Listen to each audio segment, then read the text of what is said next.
تو اذان آپ کو خود ہی دینا ہے، اور اگر باپ کا انتقال ہو جائے تو نماز جنازہ تمہیں خود ہی پڑھانا ہے۔ اتنا علم دین ہر مسلمان کے پاس ہونا چاہیے۔ یاد رکھیے آج کتنے افسوس کی بات ہے، ہم ڈاکٹر اقبال کا شعر پڑھتے تو کتنا پھدکتے ہیں کہ اذانیں کبھی یورپ کے کلیساؤں میں اور افریقہ کے تپتے ہوئے صحراؤں میں، دشت تو دشت ہے دریا بھی نہ چھوڑے ہم نے، بحر ظلمات میں دوڑات کے کھوڑے ہم نے۔ یہ کتنا پھدک پھدک کے پڑھتے ہیں مسلمان۔ ہم نہیں تھے وہ جنہوں نے دی، وہ قبروں میں چلے گئے۔ اب تو آپ کا حال یہ ہے، آپ یورپ کے کلیساؤں میں کیا اذان پڑھو گے؟ آپ یورپ کے کلیساؤں میں کیا اذان پڑھو گے؟ آپ افریقہ کے تپتے ہوئے صحراؤں میں کیا اذان پڑھو گے؟ تمہارے گھر میں بچہ پیدا ہو، تم اس بچے کے کان میں اذان پڑھنے کی صلاحیت نہیں رکھتے تو تم یورپ کے کلیساؤں میں کیا اذان پڑھو؟ تم افریقہ کے صحراؤں میں کیا اذان پڑھو؟ میرے بھائیوں، علم اتنا حاصل کرو، علم دین، تاکہ کم سے کم اتنا علم ہر مسلمان کو ہو کہ باپ کا جنازہ خود پڑھا سکو، بیٹے کے کان میں اذان خود پڑھ سکو، اور دنیاوی ایجوکیشن اتنا ہو کہ ہر بچہ بچی گریجویٹ ہو، کیونکہ ہمیں دونوں علموں کی ضرورت ہے۔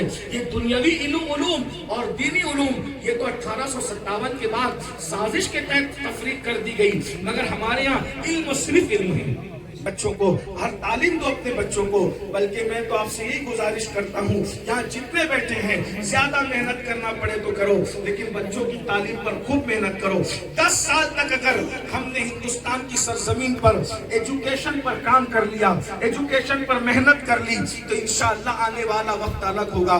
لوگ کہتے ہیں ہم اپنے بچوں کے ہاتھ میں تلوار دیں گے، ہم کہتے ہیں تم جانو تمہارا کام جانو، ہم اپنے بچوں کے ہاتھ میں قلم دیں گے، اس لیے کہ جب ہاتھوں میں تلوار ہوتی ہے تو گردنیں کٹتی ہے، اور جب ہاتھوں میں قلم ہوتا ہے تو کٹنے والی گردنوں کو نئی زندگی ملتی ہے۔ ہم لوگوں کو جو ہے وہ مارنے نہیں آئے ہیں، ہم لوگوں کو زندگی دینے آئے ہیں۔ اللہ کے رسول علیہ السلام نے اللہ اکبر جو ہے وہ 1.25 لاکھ لوگوں سے زیادہ صحابہ کی جماعت بنائی، اور 3 بر اعظموں میں اللہ کے رسول علیہ السلام کی ظاہری حیات میں جو ہے وہ اسلام پہنچا۔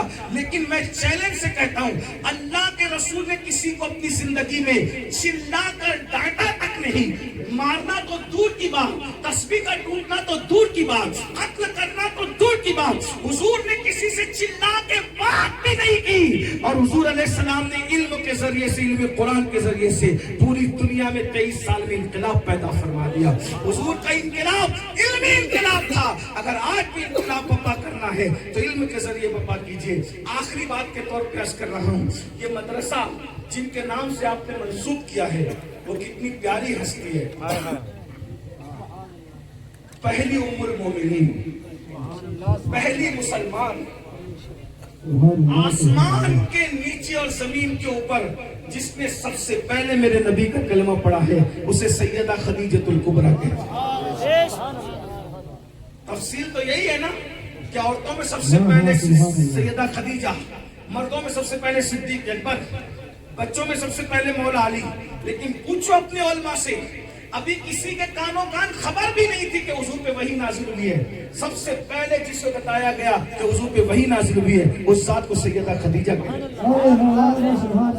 جس نے سب سے پہلے اپنا مال اللہ کے رسول پہ نچھاور کیا اسے خدیجۃ الکبریٰ کہتے ہیں۔ آپ کبھی غار حرا جانا تو ایک دن چڑھو تو آدمی دوسرے دن طواف کی ہمت نہیں کرتا، لیکن یہ سیدہ خدیجہ تھی جو روزانہ اللہ کے رسول کو کھانا پہنچاتی تھی غار حرا کے اندر۔ آخری بات کے طور پر پڑھ رہا ہوں، بات ختم کر رہا ہوں۔ آج کل شوہر کے حالات خراب ہو جائیں تو عورتیں گھر سے نکل جاتی ہیں، اپنے باپ کیا جاتی ہے، بھائیوں کیا چلی جاتی ہے۔ کچھ عورتیں تو ایسی ہیں کہ معاذ اللہ دوسروں سے ناجائز تعلقات قائم کر لیتی ہیں۔ ایسے بھی حالات دیکھنے سننے میں ملتے ہیں، کیونکہ ہم تو پوری دنیا گھوم رہے ہیں، پوری دنیا دیکھ رہے ہیں، حالات سن رہے ہیں۔ آپ کے یہاں کے حالات ایسے نہیں ہوں گے، لیکن ایک بات کی بات ہے، ذرا غور فرمائیے گا۔ ہاں، غربت میں شوہر کا ساتھ دینا اگر کسی کو سیکھنا ہے تو سیدہ خدیجہ سے سیکھے۔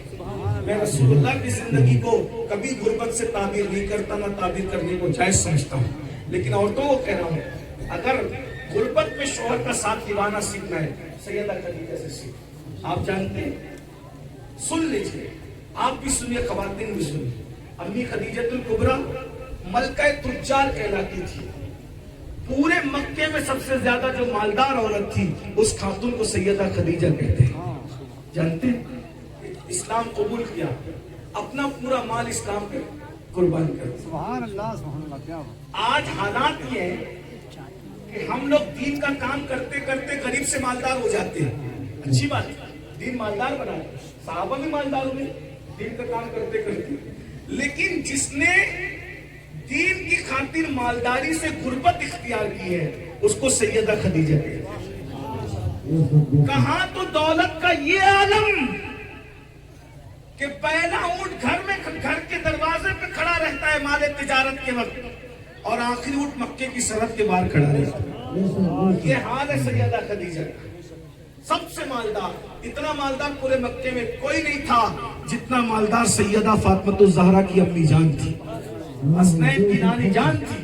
یہ خدیجہ جن کے نام سے رکھا ان کا تعارف بھی سن لو۔ اور مگر جس دن ان کے وصال کا دن ہے، 10 رمضان شریف کو ان کا وصال ہے، شاید آپ کو یاد ہے کہ نہیں، اور معافی کے ساتھ آپ اپنے پیروں کا عرس تو مناتے ہو، لیکن پیروں کو جن کے صدقے میں پیری ملی ہے ان کو تم بھول چکے ہو۔ اور معافی کے ساتھ کہہ رہا ہوں، برا مت ماننا، غوث پاک سے زیادہ اگر کوئی ایصال ثواب کا حقدار ہے تو ام المومنین سیدہ خدیجہ ہے۔ میں یہ نہیں کہہ رہا ہوں کہ غوث پاک کا عرس نہ کرو، میں اگر کرو، لیکن جو غوث پاک کے بھی غوث پاک ہے نا ان کو بھی یاد رکھو، جن کے احسانات غوث اعظم اور غریب نواز پاک، ان کو بھی تو یاد رکھو، ان کا بھی تو خیال کرو۔ اللہ کے بندو اب سنو، جس نے اپنی پوری دولت اسلام پہ لگا دی، میں اگر ان کی کوئی فضیلت نہ بھی بیان کروں تو ایک جملے میں ان کی پوری منقبت پڑھ سکتا ہوں، علماء کی توجہ چاہتا ہوں۔ ہر بچے کی جنت اپنی ماں کے قدموں کے نیچے ہے۔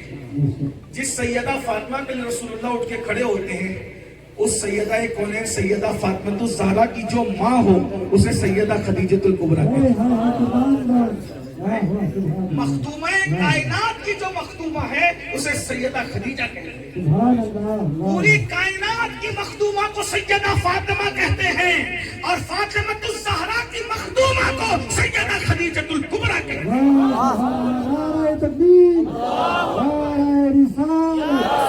ام المومنین سیدہ خدیجہ الکبریٰ زندگی کا آخری دن ہے، 10 رمضان المبارک ہے، بیمار ہے، دنیا سے کوچ کرنے والی ہے، اور اب حالات کر کے اتنے تبدیل ہو چکے ہیں کہ جو پورے مکہ میں سب سے مالدار تھی آج اس کے گھر میں چراغ جلانے کے لیے تیل بھی نہیں ہے، بیمار ہے، انتقال ہونے والا ہے، اور گھر میں تقریباً 2 مہینے ہو گئے چولہا ہی نہیں جلا ہے۔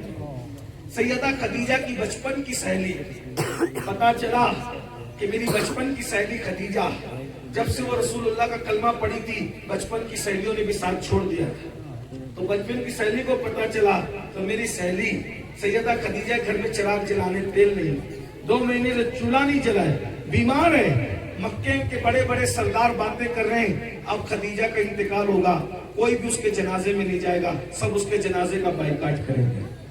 بچپن کی سہیلی آئی، آ کے سیدہ خدیجہ کے پاس بیٹھی اور بیٹھ کے کہا، بہن تو تو جانتے کہ میں تجھ سے بچپن سے پیار کرتی ہوں، لیکن جب تو مسلمان ہو گئی تو میں نے تیرا ساتھ چھوڑ دیا، لیکن بہرحال مجھ سے برداشت نہیں ہوا، آج جب مجھے پتا چلا کہ تیرے گھر میں چراغ جلانے کے لیے تیل نہیں ہے اور تیرے گھر میں 2 مہینے سے چولہا نہیں جلا ہے، تو بہن میں تیرے پاس آئی ہوں سمجھانے کے لیے کہ مکے کے بڑے بڑے سردار کہہ رہے ہیں کہ خدیجہ کا انتقال ہوگا تو ہم اس کے جنازے میں نہیں جائیں گے، جنازے کا بائیکاٹ کریں گے، شادیوں کا بائیکاٹ تو تم نے سنا ہوگا، لیکن جنازے کا بائیکاٹ ہو رہا ہے، کس کا؟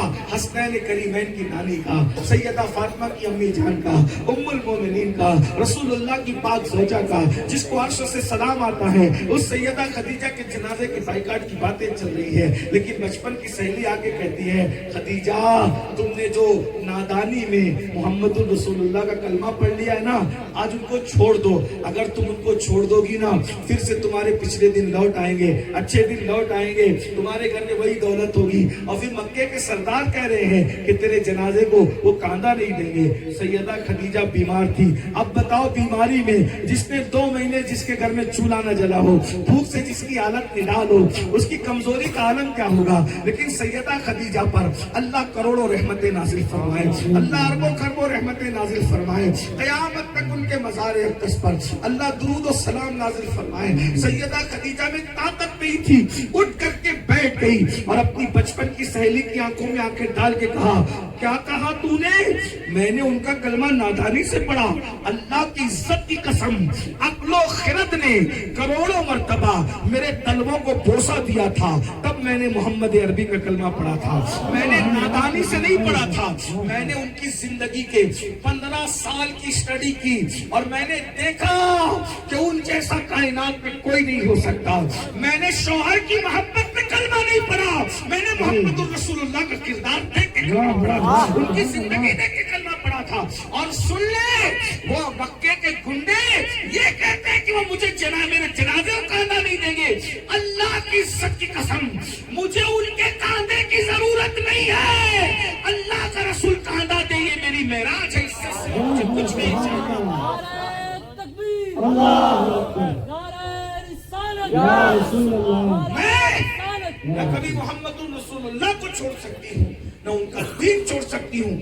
یہ باتیں ہو رہی تھی، توجہ کرنا، یہ باتیں ہو رہی تھی، اتنے میں اللہ کے رسول آ گئے۔ سبحان اللہ۔ اللہ کے رسول آئے تو سیدہ خدیجہ کے سر پہ ہاتھ رکھ کے کہتے ہیں، خدیجہ کیسی ہو؟ خدیجہ کیسی ہو؟ خدیجہ کیسی ہو؟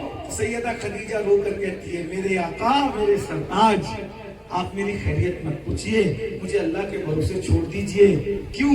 کیونکہ جتنی دیر تک آپ میری خیریت پوچھیں گے اتنی دیر جا کے آپ دین کا کام کیجئے، لوگوں کو دین کی دعوت دیجئے۔ جتنی دیر خیریت میں وقت جائے گا اتنی دیر میں پتہ نہیں آپ کتنے کافروں کو کلمہ پڑھا کر اسلام میں داخل کریں۔ چاہیے آپ لوگوں